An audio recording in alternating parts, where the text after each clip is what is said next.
Tes tes tes 1 2 3.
Tes suara semangat pagi, Mitra NASA dimanapun Anda berada.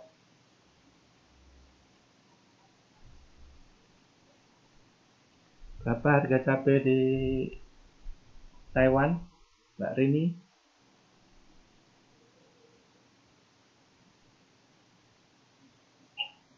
Bali berapa harga cabai?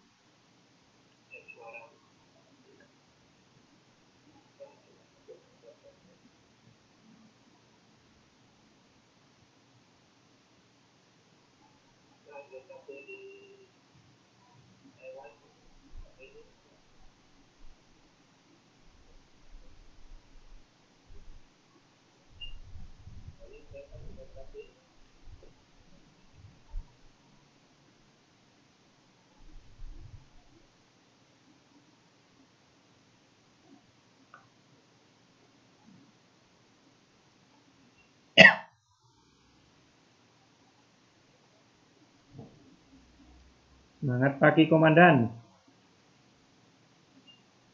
Bu Komandan Lombok Timur.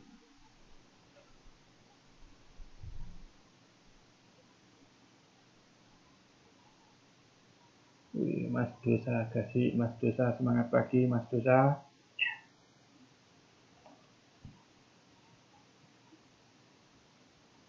Pagi Komandan.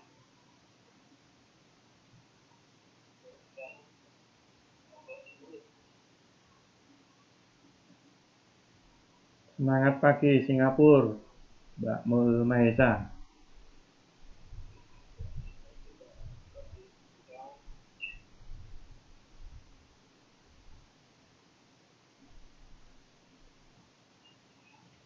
Lima menit lagi kita mulai pertemuan pada pagi hari ini. Kita mau mengupas permasalahan cabai ya, yang sekarang lagi naik daun ya. Cabai luar biasa ini harganya. Sudah mungkin yang sudah tanam Oktober, November, Desember sekarang lagi menikmati harga sangat luar biasa.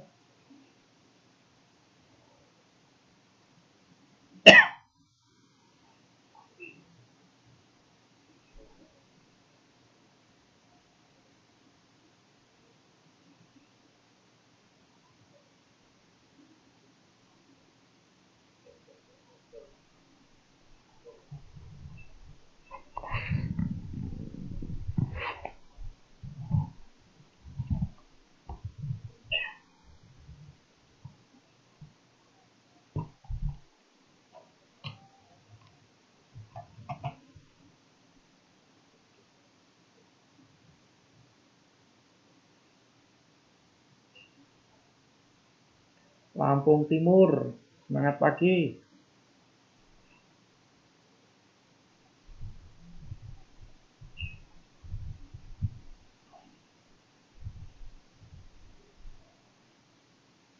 Sumatera Barat, luar biasa.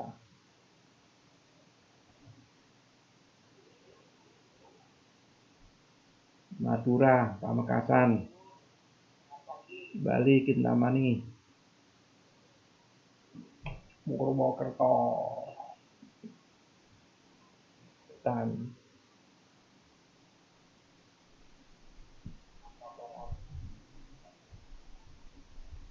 Probolinggo,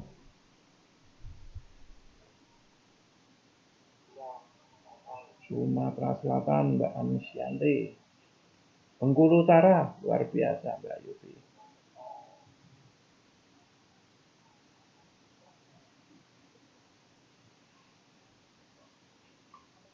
Lampung Tengah,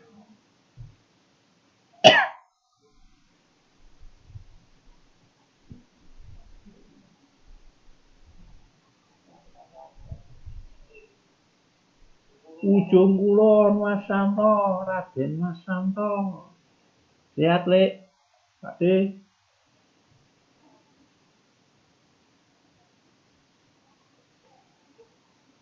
Pak Samses Bos, Palangkaraya luar biasa, Siak, luar biasa, Kalimantan Tengah,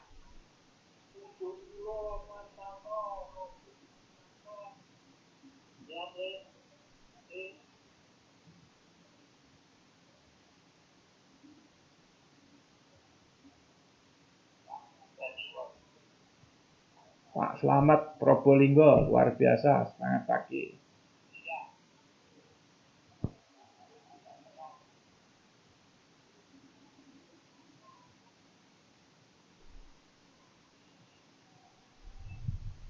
Alhamdulillah Mas Santo sehat, bagas waras selalu.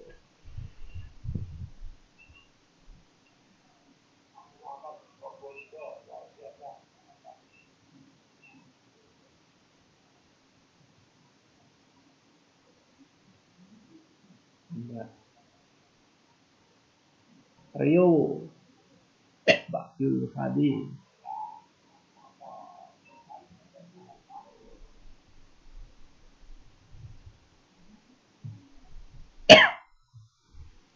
Morowali, Sulawesi Tengah. Semangat pagi Pak Siti. Pakalar luar biasa.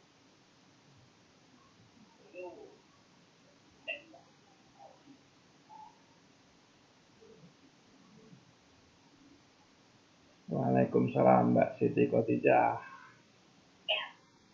Brebes.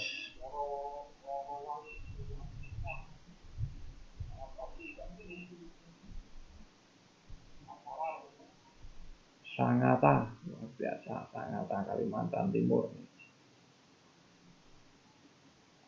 Dekat Bantul, Mbak Ain. Timur.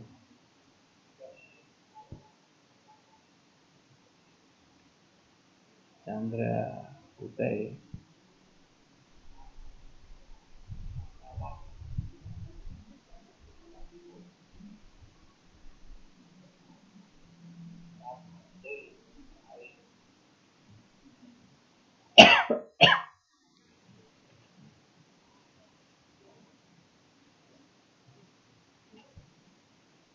Oke, kita mulai.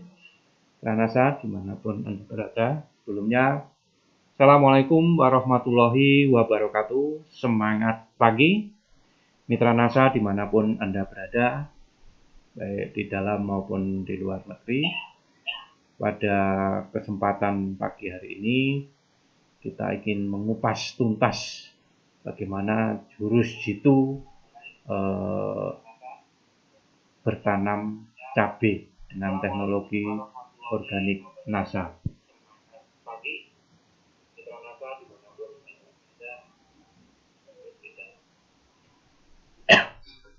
Pada saat ini kita ketahui bersama bahwa harga cabai itu sangat luar biasa melambung, ya, karena memang pasokan kurang, ya, sehingga harga naik. Ini yang terjadi. Dan alhamdulillah ini kabar gembira buat petani yang saat ini punya tanaman cabai. Ya. Nah, pada kesempatan yang berbahagia ini, nah bagaimana cara, ya, trik agar kita cabai kita itu optimal. Nah, bertemu kembali bersama kami, ya, Bapak Agus Budi Setiono, salah satu konsultan pertanian NASA. Mungkin mitra-mitra NASA ada yang belum kenal dengan kami, ya.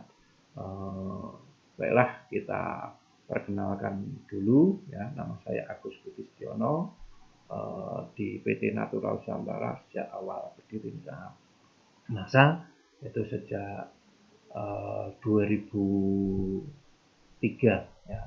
Tepatnya sebenarnya saya bersama NASA bergabung di 27 Oktober 2002, ya. Nah, ini salah satu kegiatan atau perkenalan yang kami selama di NASA. Kegiatan bisa Anda lihat di film atau di video yang dibuat oleh salah satu mitra kita dari Banjarnegara, ya. Ini kita ta'aruf dulu, ya.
Oke, mitra NASA, mohon maaf video tidak bisa kami setel, ya. Mungkin langsung saja, ya, pada pagi hari ini, ya, kita kupas bagaimana jurus jitu, ya, bertanam cabai. Mungkin mitra NASA pernah melihat, ya, ada tanaman cabai seperti ini, ya. Kalau bahasa orang Banjar atau orang Brebes, ya, waduh, gagal maning ki, ya, pusing aku, udah berbagai cara aku coba, tapi tidak bisa dikendalikan. Salah satu penyakit yang sangat berbahaya pada tanaman cabai ya. Ini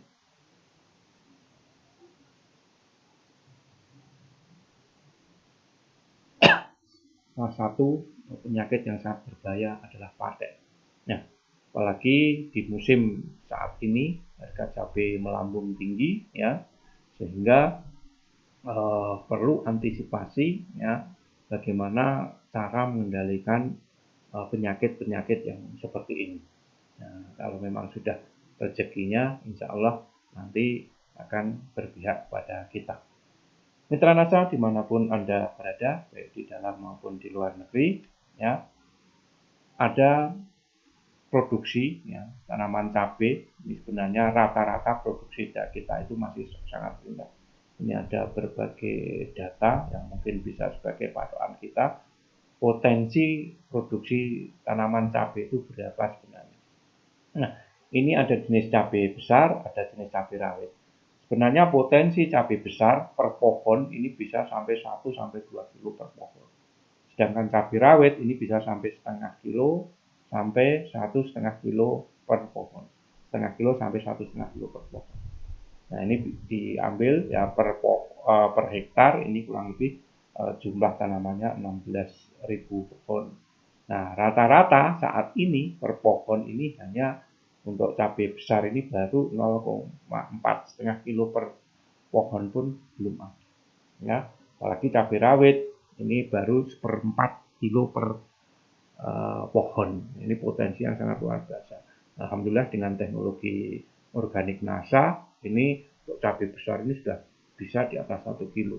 Apalagi cabai rawit ini juga bisa 1 kilo.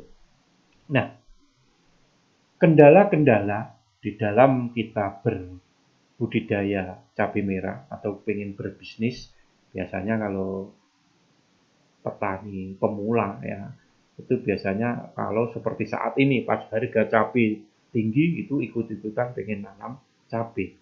Tapi kalau yang sudah pengalaman, memang jiwanya bisnis cabai, ini harus terus-menerus tanam cabai. Karena ada beberapa kendala di dalam bisnis cabai ini. Yang pertama adalah teknis budidaya yang kurang tepat. Ya. Kemudian adanya serangan hama dan penyakit, terutama yang berbahaya seperti saat ini adalah penyakit patek atau penyakit virus ya, yang disebabkan oleh virus Gemini. Nanti akan kita kupas bersama. Kemudian tidak ada kepastian harga jual. Nah, ini fluktuatif sekali seperti saat ini.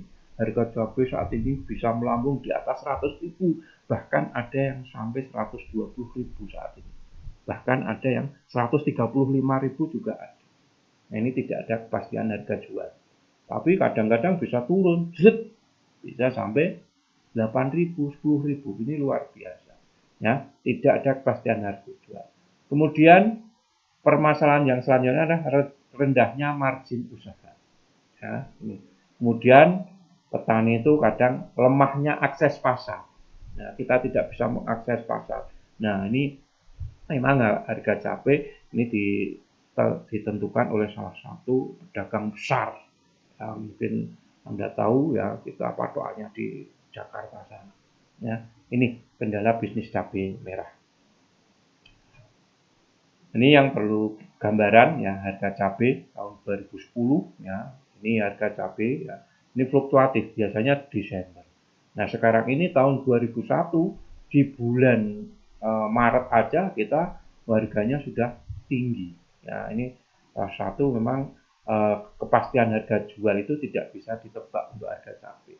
Kita perkirakan nanti pas tinggi itu lebaran, hari lebaran atau puasa, tapi saat ini menjelang mau puasa harga cabai sudah tinggi. Nah, ini bagaimana cara ya, kita mensiasati supaya cabai kita ini tetap tumbuhnya optimal. Ya. Ini harus kita tahu bahwa di dalam budidaya cabai ini ada fase-fase. Nah, ada fase pratanam, ada fase tanam. Ya, ini. Nah, di dalam fase pratanam ini yang perlu diperhatikan ya, sebelum tanam, ya, misalnya pengolahan lahan, penyediaan bibit, kemudian nanti persemaian, ya, Ini juga harus kita perhatikan sebelum kita pindah tanam. Ya, di dalam budidaya cabai pada fase pratanam ini, yang pertama adalah pengolahan lahan. Pengolahan lahan yang perlu kita lakukan adalah dengan menebar pupuk kandang. Nah, pupuk kandang itu sangat penting, apalagi di awal-awal tanam cabai. Nah, itu paling tidak menggunakan pupuk kandang. Tapi setelah tanam cabai, ya nanti kalau mau ditanami cabai lagi, penggunaan pupuk kandang ini bisa dikurangi. Atau kalau ada pupuk kandang silahkan gunakan pupuk kandang, kalau tidak bisa menggunakan Supernasa atau Supernasa Granul. Ya. Kemudian diluku dan digaru. Nah, pupuk kandang sebarkan diluku dan digaru supaya tercampur. Kemudian diberikan dolomit pada saat pembuatan bedengan. Ya. Kemudian baru dibuat bedengan. Ya, diluku baru tebarkan dolomit. Ya. Nah, ini dibuat bedengan. Kemudian pemberian Supernasa atau Supernasa Granul, kemudian pemberian bio, kemudian pemberian mulsa plastik pada bedengan. Ya, ini fase pratanam. Kemudian benih. Nah, benih ini biasanya direndam dengan menggunakan POC-Nasa atau hormonik, paling tidak semalam. Nah, ini pengolahan tanah ya. Ini di luku garu, taburkan dolomit seperti ini, pupuk kandang yang sudah matang di luku garu atau dolomit atau kapur pertanian. Ya, kemudian dicampur, dibuat bedengan seperti itu. Kemudian buat bedengan. Nah, bedengan ya. Ukuran kalau di musim hujan ini ketinggian ini bisa sampai 50 cm tingginya. Antara 30 sampai 50 cm. Kemudian lebar bedengan ini 100 cm. Kemudian jarak antar bedengan ini kurang lebih 50 cm. Kemudian kesananya menyesuaikan ukuran. Nah, pada saat pembentukan bedengan ini bisa pemberian bio dan Supernasa, atau kalau mau menggunakan pupuk dasar ya bisa menggunakan TSP atau SP36. Nah, ini salah satu Supernasa Granul atau SP36 bisa diberikan sebelum ditutup mulsa plastik ya. Ini caranya ya, kalau mau menggunakan bio ya, ini bisa bio ini dicampur dengan Supernasa, kemudian disiramkan seperti ini ya di bedengan ini ya. 1 sendok makan bio dicampur ya 1 sendok makan Supernasa campur 10 liter air, kemudian siramkan ke bedengan ya ini. Kemudian setelah itu bisa juga ya nanti Supernasa sama bio ini dikocorkan aja di lubang tanam ya. Setelah bedengan terbentuk, kemudian ditutup mulsa plastik ya. Mulsa plastik ini salah satu fungsinya untuk menjaga kelembapan ya, mengatur suhu, kemudian juga supaya gulma rumput-rumput ini tidak tumbuh ya, memudahkan dalam pengendalian gulma ya. Mulsa plastik ya, silahkan dipilih mereknya, macam-macam di lapangan. Kemudian setelah itu ya dibuat jarak tanam. Jarak tanam yang paling bagus untuk tanaman cabai ini dengan sistem sisak ya, jangan berdekatan, nanti akan daun itu akan tempuk ya, akan saling bersinggungan ya. Sebaiknya sistem zigzag seperti ini ya. Jarak tanam yang dianjurkan adalah 70 80 60 70. Nah, tapi ada petani yang jarak tanamnya itu 50 50. Nah, ini nanti juga tergantung tinggi tanaman, kemudian juga pengaruh ke hama dan penyakit itu juga bisa. Bahkan kalau di daerah di daerah Jawa Barat, daerah Tasik ataupun daerah Kerawang, itu malah bekas tanaman padi itu dibuat tanaman cabai, sehingga tanaman cabainya itu pendek-pendek sekali. Nah, ini tidak mengikuti jarak tanam ya. Kemudian pembuatan bedengannya juga kurang tinggi ya. Ini jarak tanam yang dianjurkan apalagi di musim hujan. Jadi jarak tanam jangan terlalu rapat. Kalau di musim hujan biasanya yang sebelah ini 80, yang ke sana ini 70 ya, atau paling tidak sana 60 sini 70 ini sudah bisa ya. Ini jarak tanam, jadi bisa menggunakan 60, 70 atau 70 80. Kemudian fase persemaian. Nah, fase persemaian tanam ini biasanya persemaian biasanya di umur 0 sampai 30 hari. Nah, persiapannya bagaimana? Ya, persiapan persemaian sebaiknya arah persemaian ini bisa menghadap ke timur kalau ingin menyemaikan sendiri. Kemudian media tumbuh biasanya dari campuran tanah dan pupuk kandang ataupun kompos yang sudah matang. Lebih bagus kompos atau pupuk kandang yang matang ini sudah dicampur dengan bio. Ya. Kemudian disemai, biji cabai diletakkan dalam polybag, kemudian semprot menggunakan POC-NASA. Kemudian jangan lupa penyiraman, ini sangat penting di fase persemaian. Ya. Atau bisa juga ya, kalau tidak menyemaikan sendiri nanti tinggal beli. Ya, kan sekarang banyak persemaian di mana-mana. Ini tinggal beli, tapi harus diperhatikan dalam pemilihan bibit kalau beli itu. Ya, bibitnya harus dilihat jenisnya, ya, kemudian bibitnya itu sehat atau tidak. Ini nanti baru kita tanam. Kemudian yang perlu diwaspadai di sini, ya, di fase pratanam, apalagi di persemaian, ini adalah pengamatan hama dan penyakit. Di persemaian ini yang paling berbahaya adalah penyakit rebah semai atau dumping off. Nah, ini biasanya penyebabnya cendawan, pitium, atau jamur pitium, dan rhizoctonia. Ya, makanya penggunaan bio ini sangat-sangat dianjurkan untuk mengendalikan penyakit rebah semai atau dumping. Kemudian ada embun bulu. Nah, embun bulu itu penyebabnya apa? Adalah Peronospora parasitica.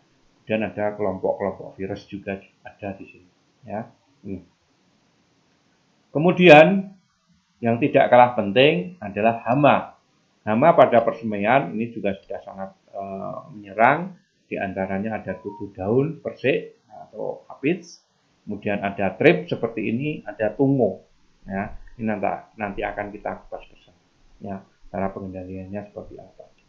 Kemudian selanjutnya pembibitan. Nah, pembibitan tadi ya sudah saya katakan bisa membibitkan sendiri ya atau bisa beli di pembibitan ya ini. Tapi kalau kelebihan pembibitan sendiri kita bisa mengontrol ya media yang kita gunakan dan bisa mengontrol bibit apa yang kita gunakan ya itu. Kemudian setelah itu yang kedua adalah fase tanam. Setelah pratanam ya di persemaian, pembibitan, ini fase tanam. Fase tanam ini apa saja ya? Yang perlu diperhatikan ini adalah pemilihan bibit. Bibit yang bagaimana yang bagus untuk ditanam. Kemudian cara tanamnya, kemudian pengamatan hamanya ya, hama dan penyakit terutama ulat ya yang paling banyak menyerang adalah ulat tanah, ulat gerayak, kicot ataupun siput. Ya. Ini cara penanaman yang paling bagus ya. Pilih bibit yang paling tidak umur antara 17 sampai 23 hari atau paling tidak sudah ada 2 sampai 4 daun. Nah, waktu penanaman yang paling bagus adalah sore hari. Kemudian buka polybagnya. Kalau itu menggunakan plastik, plastiknya dibuang. Tapi kalau polybagnya menggunakan daun pisang, itu bisa langsung ditanam nggak apa-apa karena nanti daun pisangnya akan busuk. Tapi kalau menggunakan plastik, itu plastiknya harus dibuka ya. Kemudian setelah tanam, fase selanjutnya adalah pengajiran. Ajir, pasang ajir. Pakai apa? Pakai bambu. Ya, pemasangan ajir yang paling bagus ini adalah sebelum tanam ya atau 1 sampai 2 minggu setelah tanam. Jadi memang kalau mau tanam cabai itu persiapannya harus matang betul. Ya, apa-apa disiapkan. Jangan sampai nanti sudah umur 1 bulan atau 1 bulan lebih baru dibuatkan ajir seperti ini. Dan ini nanti akan mengganggu ya proses pertumbuhan dari cabai. Karena kalau diajiri umur 1 bulanan lebih ya ini bisa kena perakaran. Nah, nanti akan mengganggu proses pertumbuhan karena perakarannya terganggu. Ya, paling bagus adalah sebelum tanam atau 1 sampai 2 minggu, ya, di bawah 1 sampai 2 minggu, ya, setelah tanam. Ya, ini pengajian. Kemudian selanjutnya adalah pengelolaan tanaman, fase pengelolaan tanaman. Ya, ini ada beberapa macam. Ya. Yang pertama adalah penyiraman, ya, irigasinya bagaimana. Kemudian pemupukan, ya. Kemudian penyemprotan menggunakan NASA. Kemudian perempelan, nah, sisakan 2 cabang utama. Kemudian pengamatan hama dan penyakit. Nah, kita kupas satu persatu, ya. Penyiraman, pengairan dan drainase. Ini rutin, kalau bisa dilep, istilahnya ada yang dilep itu juga bisa, ya. Biasanya rutin 7 sampai 10 hari, ya, sampai umur 40 sampai 50 hari. Tapi jangan sampai tergenang, kalau dilepin jangan sampai tergenang, ya, paling enggak di bawah ini, ya.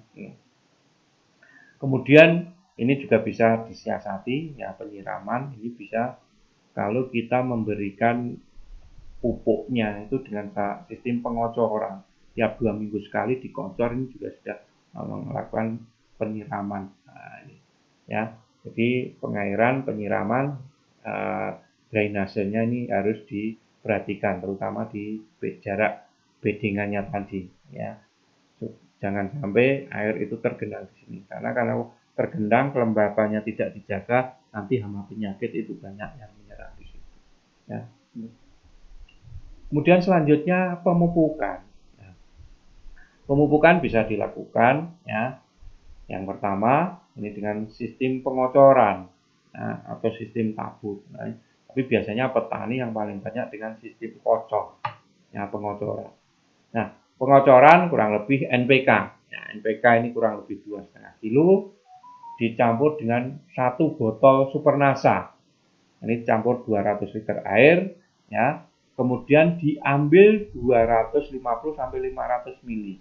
Tergantung umur tanaman. Kalau di bawah 1 bulan ini cukup 1 gelas, kurang lebih 200 ml. Siramkan per lubang tanam. Ini bisa dicampur bio, ini juga bisa, tapi NPK, ya, silahkan menggunakan NPK merek apapun, ya, dicampur Supernasa.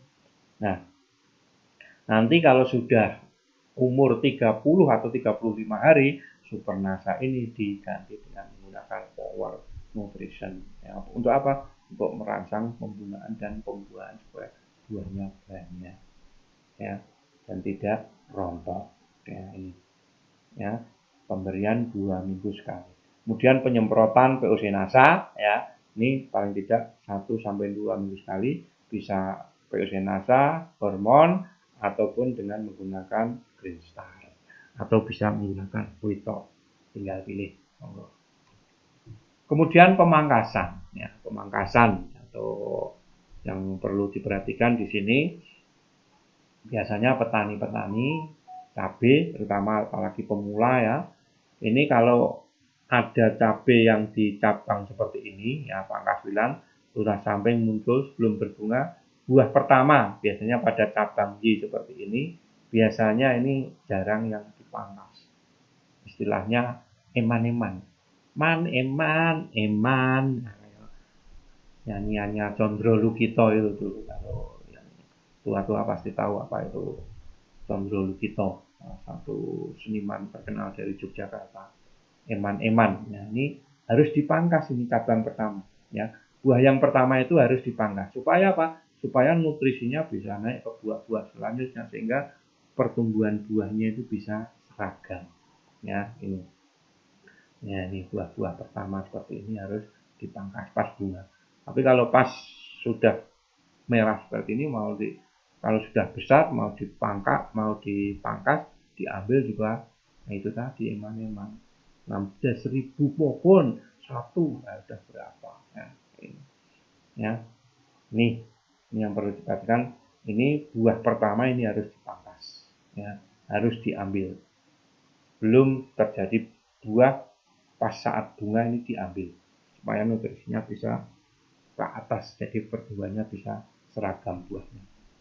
Nah, ini pemeliharaan tanaman standar operasional penyemprotan untuk tanaman cabai ini bisa sebagai acuan, sebagai bahan pertimbangan mitra mantera NASA dimanapun Anda berada, untuk bisa menyesuaikan apa yang sudah dilakukan di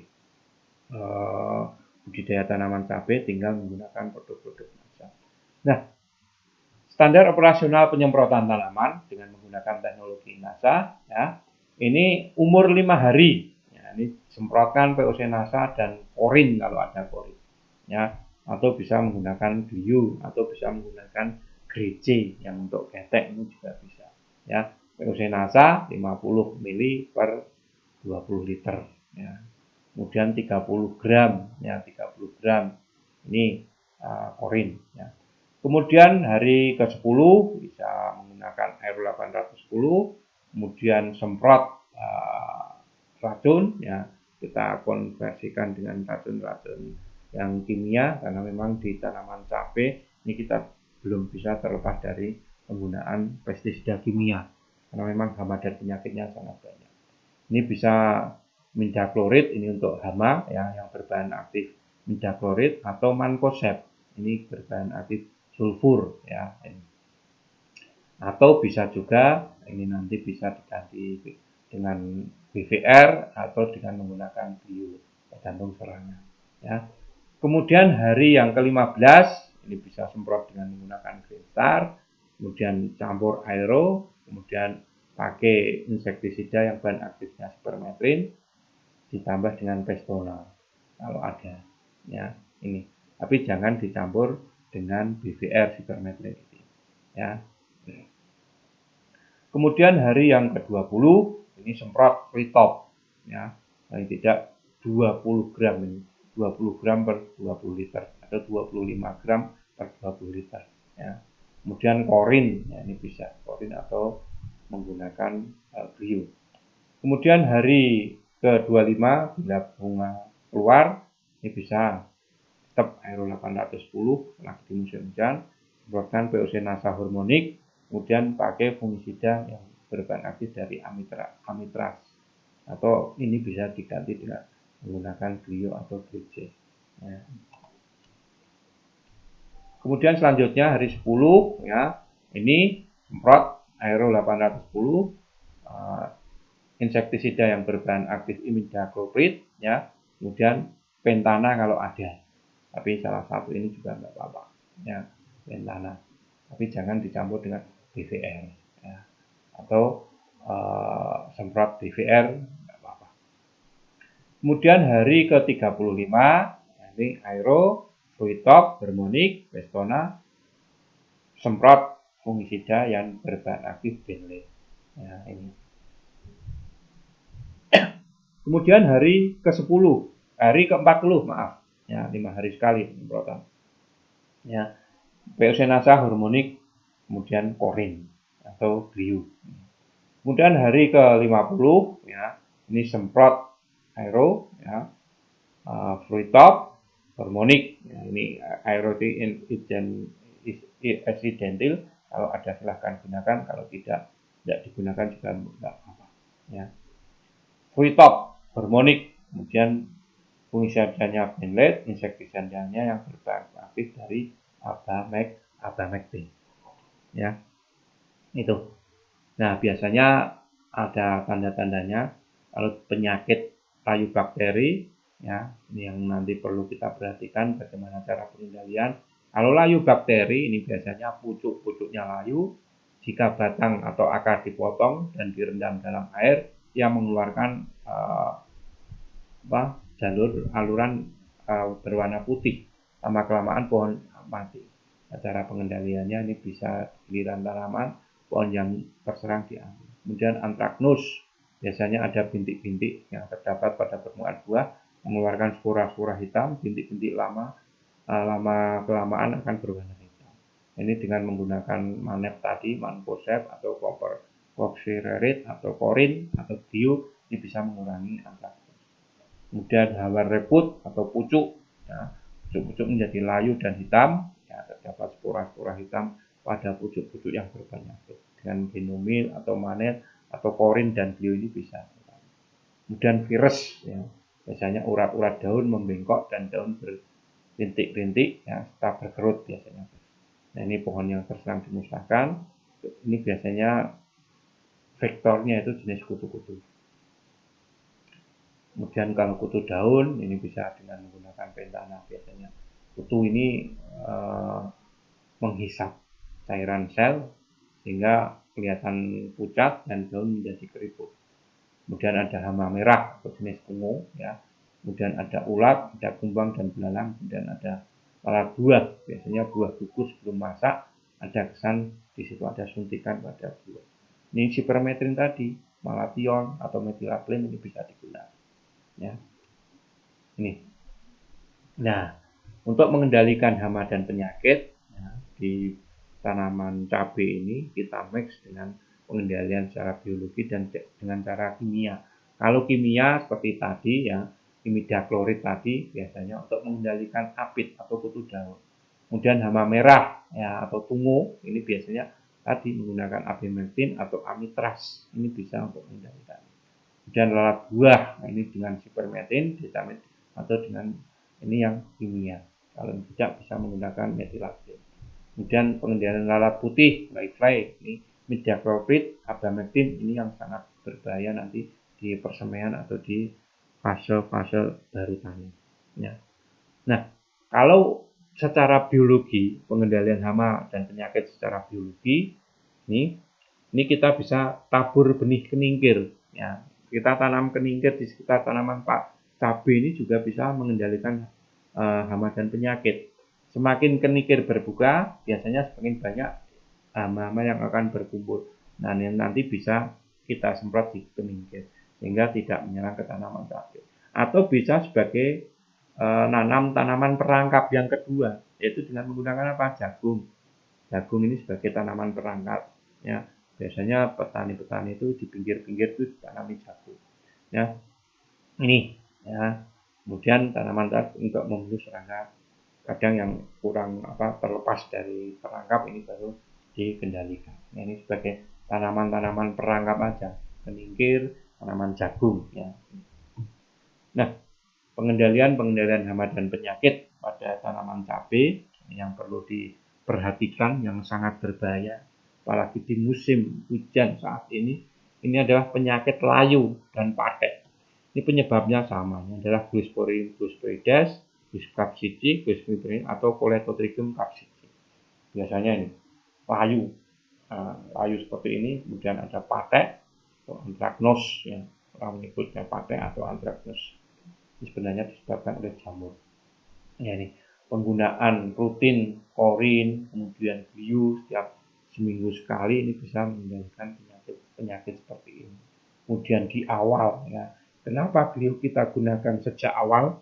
Karena memang sumber penyakit itu awal terjadi serangan, ya, itu penyakit itu sisa-sisanya hidup di dalam tanah. Kalau tanah kita kelola sejak awal, insya Allah nanti serangan yang menyerang ke batang, ke daun, ke buah ini bisa kita kurangi. Sehingga di awal penggunaan bio untuk pencegahan dini sangat-sangat dianjurkan, terutama untuk tanaman cabai. Ya, apalagi yang baru ditanam cabai, kemudian ditanam cabai. Nah, ini penggunaan bio itu jauh lebih banyak lagi. Salah satunya untuk apa? Untuk mengurangi penyakit layu dan penyakit patek atau antraks. Ya. Nah, ini kalau layu bakteri, ini penyebabnya adalah bakteri Pseudomonas solanacarium. Ini kalau di akarnya dipotong, biasanya ini akan keluar ini.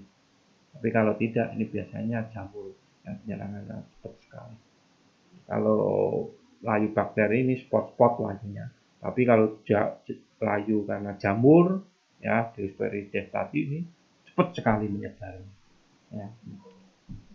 Nah, faktor-faktor yang mempengaruhi serangan penyakit tadi, ya, ini biasanya ini tadi sudah katakan sisa-sisa tanaman sakit itu hidupnya di dalam tanah. Kalau tanam terus-menerus, ya, ini timbul bibit penyakit. Dan saat ini kan banyak orang habis cabai, ya, cabai lagi, habis itu lombok, cabai lombok, ya, sama saja. Tanam terus-menerus ini juga menyebabkan terjadinya lonjakan dari serangan penyakit. Kemudian benih yang tidak sehat, karena sekarang ini banyak sekali benih-benih yang baru ditanam aja sudah muncul virus, ya, muncul jamur, ya, ini karena memang benih-benih ini harus kita perhatikan betul, ya.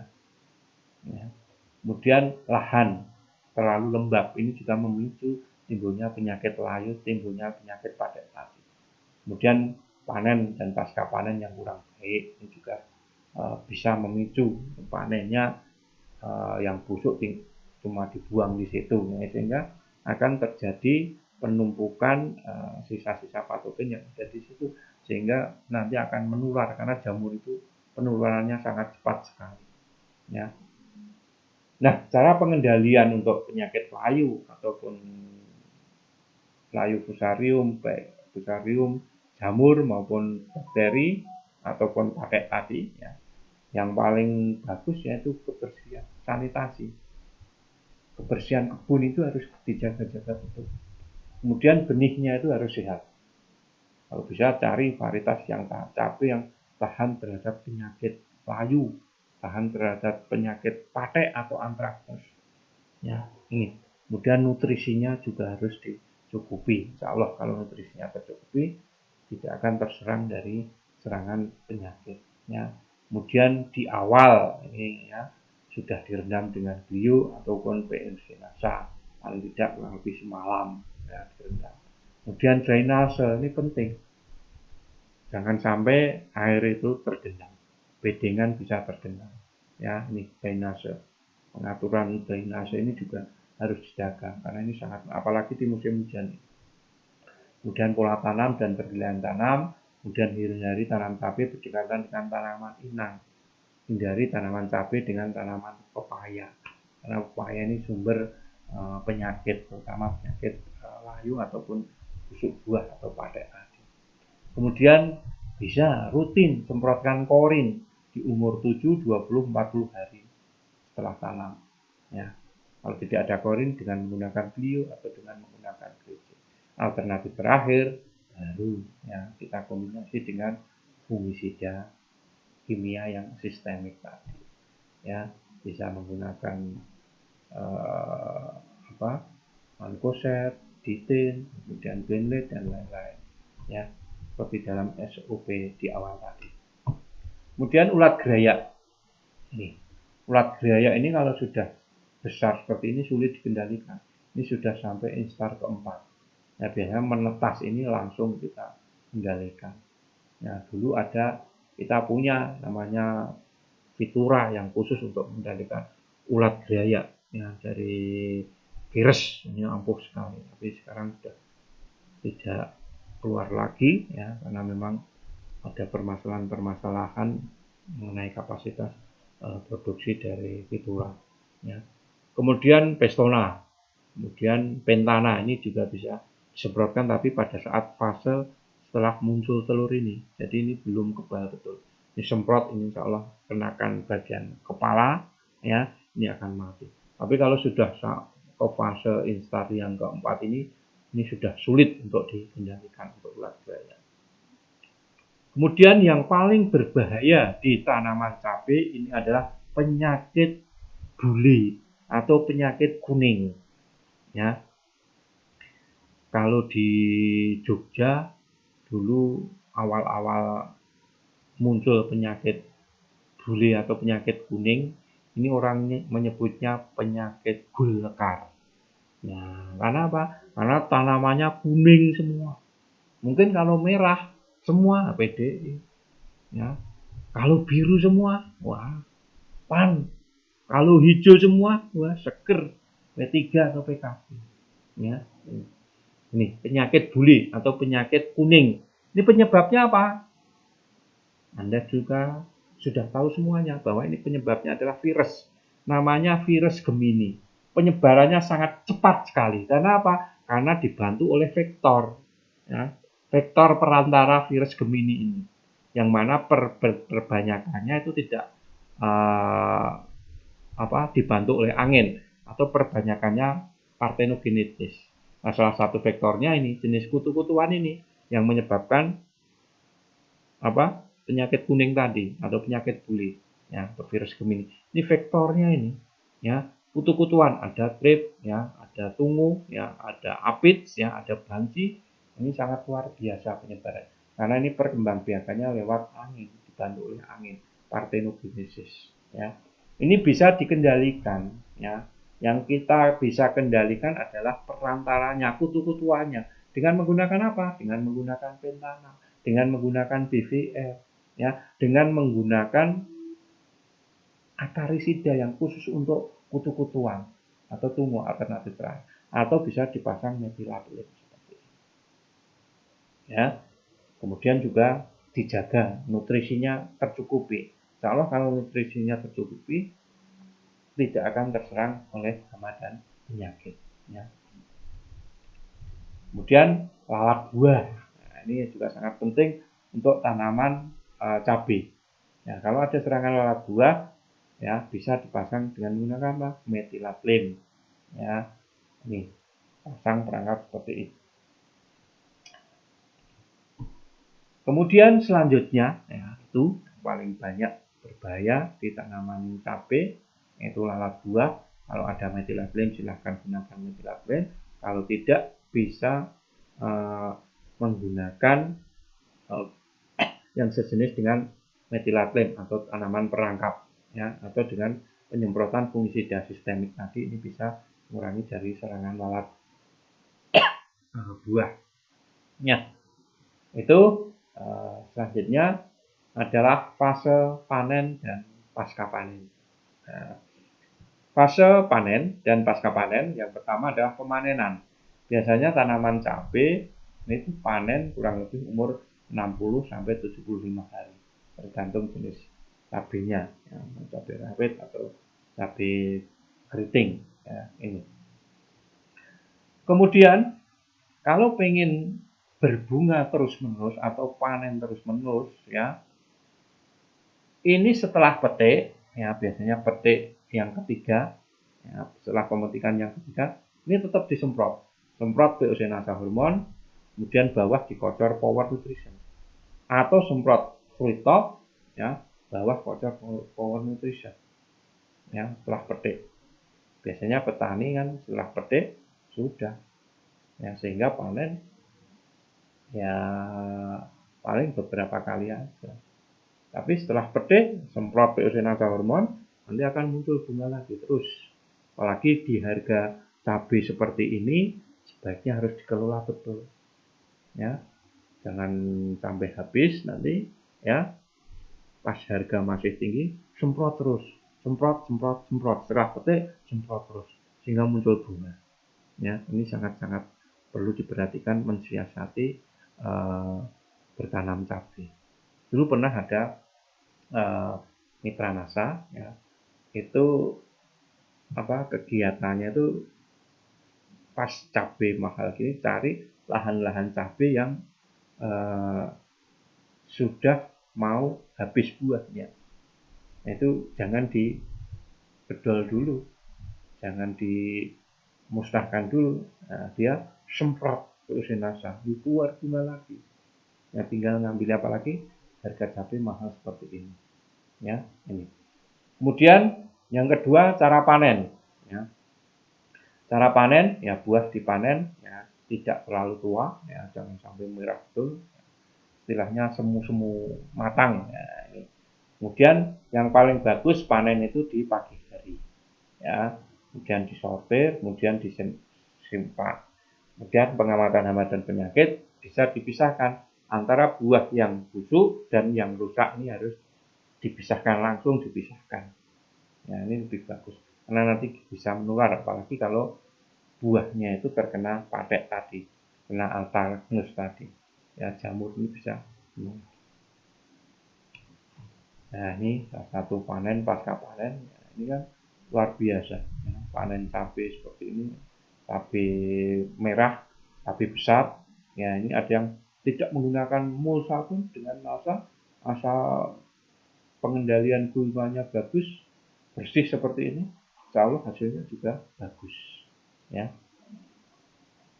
Kemudian ini cabai ya, ini cabai besar ya, bukan cabai keriting tapi cabai besar ya. Ini yang paling banyak ini daerah Jawa Timur yang senang nanam ini ya.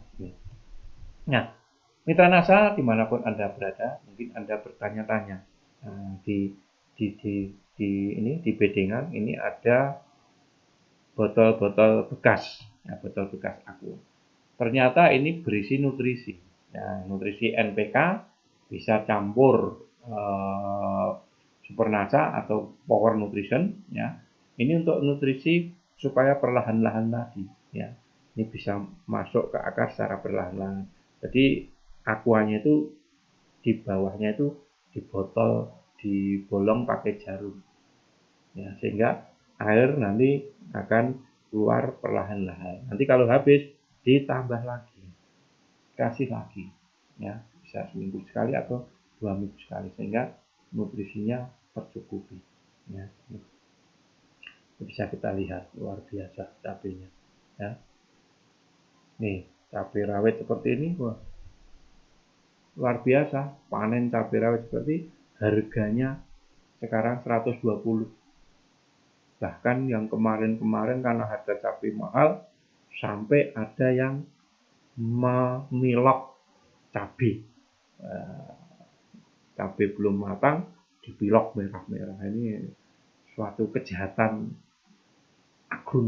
agronomi yang sangat luar biasa dan itu tidak boleh dicontoh oleh mitra NASA dimanapun Anda berada, karena itu semuanya tidak akan membawa barokah bagi kita bersama. Ya, ini cabai rawit, cabai keriting yang sering kita tontonkan ke mitra-mitra NASA. Ini cabai NASA yang sangat luar biasa, yang kalau kita tanam cabai kan inginnya buah, buahnya banyak, luar biasa. Ya, ini kalau 120 berapa 100.000, luar biasa. Nah ini cabai rawit sangat lagi naik daun, ini di Pinrang, ini luar biasa. Ini sekarang sekilo 120 ya, luar biasa. Ini kemarin kalau di kampung beli 2.000 itu cuma dapat 4 buah ya, 4 buah cabai 2.000. Yang satunya berapa? 500 ya. Cabai mahal sekali ya. Nih, ini kebetulan dapat kiriman dulu ya. Ini cabai yang ditanam di polybag, kebetulan di daerah Sabah, Malaysia. Nah ini kita pernah kerjasama dengan Sabah, Malaysia ya. Ini cabainya. Nah ini kalau di sana pupuknya ini dinamakan pupuk baja. Ada pupuk baja Super NASA, baja Power, ada baja NASA, Harmonic Green Star. Nah ini luar biasa, di polybag juga luar biasa. Nih gendut ya, luar biasa cabainya, besar-besar seperti orangnya ya. Itu mitra NASA dimanapun Anda berada ya, yang perlu kita perhatikan ya, dalam berbudidaya tanaman cabai yang saat ini harganya luar biasa ya, harganya luar biasa fantastis sampai 100.000 lebih ya, ini sangat-sangat luar biasa. Dan ini seperti yang sudah saya katakan tadi, bagaimana kita mensikapi supaya produksi cabai ya, tanaman cabai kita itu bisa optimal ya. Ini kita harus pelajari mulai dari awal sampai panen ya.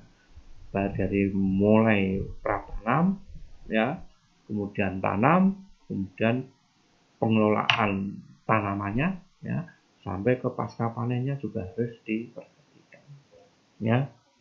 Mungkin itu ya, dengan harga cabai yang sangat melambung, mudah-mudahan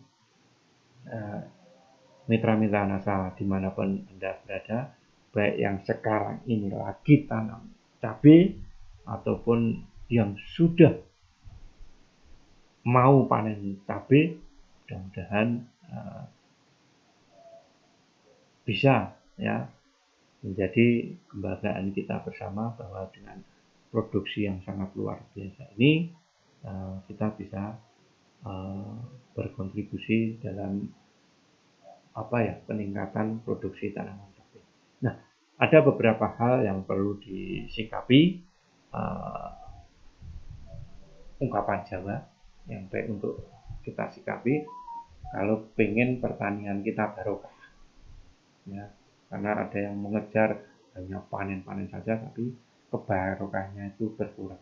Dan ungkapan Jawa ini sekarang ini sangat-sangat sudah tidak diperhatikan lagi, terutama pada masa-masa saat ini.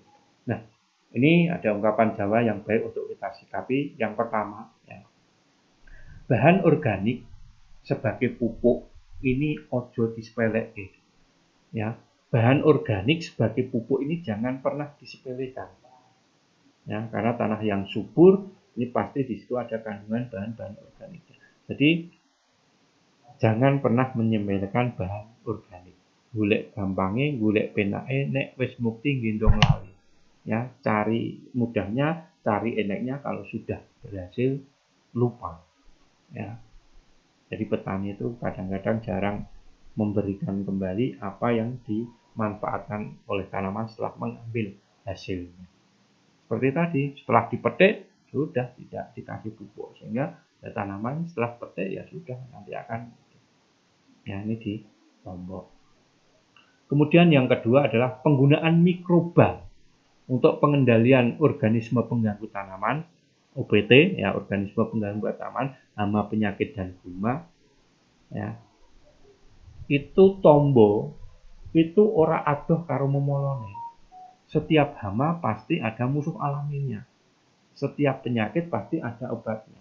Ya, tombo itu ora adoh karo memolone. Obat itu tidak jauh dari penyebabnya. Kalau ada hama, pasti ada musuh alaminya. Kalau ada pereng, pasti musuh alaminya apa? Laba-laba. Ya, Beauveria bassiana. Ya, kenapa orang merajalela? Karena musuh alaminya di alam ini sudah tidak ada. Ini harus kita perhatikan juga. Kemudian yang ketiga, menjaga dan melestarikan kearifan lokal. Nah, ini yang sudah jarang diperhatikan. Ya, ojo sok nyengsarake alam, nek pengen ora disesarake karo alam. Sopo nandur munduh, sopo gawe ngaku. Ya, jangan pernah menyengsarakan alam kalau tidak ingin disengsarakan dengan alam.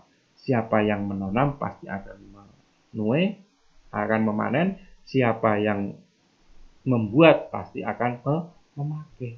Seperti saat ini cabai mahal, ya, yang tidak tanam pun kadang ikut panen karena mahal. 1 kilo 100.000 luar biasa. Bahkan sampai ada yang mengecat, memilok supaya warnanya itu merah. Ya, ini kan pertanian yang kurang barokah. Ya, ini pertanian Jawa yang perlu kita sikapi. Mudah-mudahan pertanian kita kalau ingin pertanian yang barokah. Kemudian ya, pesan kami ada beberapa keberhasilan, ya, ada 3 kunci keberhasilan dalam usaha apapun, termasuk dalam usaha cabai seperti ini.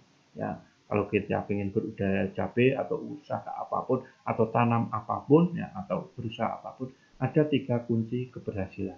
Yang pertama adalah manjada wajada. Siapa yang bersungguh-sungguh akan berhasil. Nah, siapa yang nanam cabai sungguh-sungguh, insya Allah akan berhasil. Tapi kalau sudah nanam pertama gagal, ya, tidak sungguh-sungguh, ya, kapan kita akan berhasil? Jadi manjada wajada. Siapa yang bersungguh-sungguh akan berhasil. Kemudian yang kedua, mansobaro syafiro. Siapa yang bersabar akan beruntung. Ya. Kemudian yang ketiga, mansara ala adati wasolah. Siapa yang berjalan di jalurnya akan sampai. Ya, kuncinya ya, sungguh-sungguh, sabar, dan tetap di jalannya.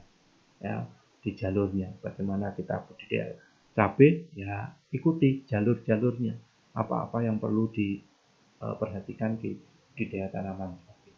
Ya, Mungkin itu yang bisa kami sampaikan, kurang lebihnya mohon maaf yang sebesar-besarnya. Mudah-mudahan pertemuan ini bisa membawa manfaat dan barokah bagi kita bersama. Kalau ada yang kurang jelas, nanti kita bisa sharing, tanyakan di FB atau bisa kontak langsung ke kami ya, 081 127 92003 ya. Itu ya. Sekali lagi terima kasih atas atensinya, atas perhatiannya. Semoga percabian kita ya ini bisa meningkat dan luar biasa, dan selamat bagi teman-teman mitra-mitra NASA yang saat ini punya tanaman cabai yang sudah berbuah, karena ini rezeki Anda yang sangat luar biasa dengan harga cabai yang sangat fantastis. Demikian, sekali lagi terima kasih. Salam NASA dan tetap semangat pagi. Assalamualaikum warahmatullahi wabarakatuh. Semangat pagi. Terima kasih.